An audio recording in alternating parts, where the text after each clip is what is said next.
When you're working with fabric that unravels, whether it's a cotton or even some velvets or something, you need to do something to overlock the edges. Now the best use is a serger, but sometimes I only need to go a short distance and my serger has black thread on it and I need something lighter in color. So it's always good to know which stitches I can use for different fabrics. Now remember the sewing advisor down here across the bottom, and once again if you touch the sewing machine, up will pop the fabric definition for each of the little symbols. So if I was to do a woven medium, that's kind of like a cotton here. I could even do a woven light, but we can do what's called an overcast. That's sewing technique number 2.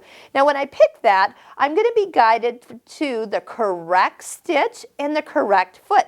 So foot J is our overlock foot. Notice it only has one toe and there's a little tiny pin in here.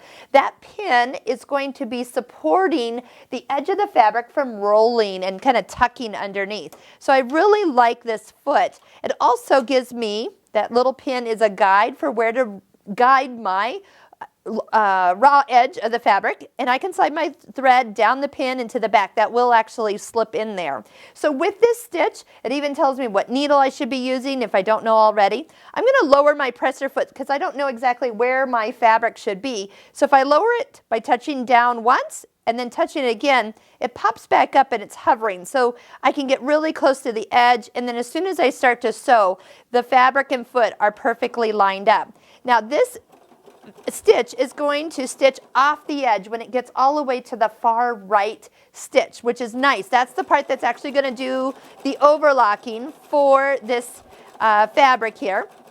Keep it from unraveling any further.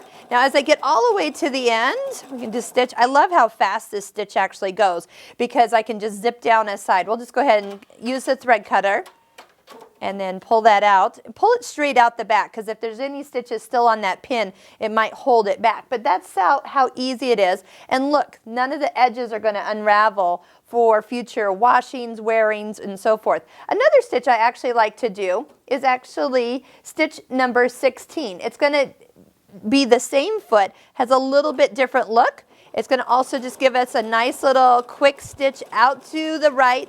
That last stitch, I'm making sure goes off the edge of the fabric.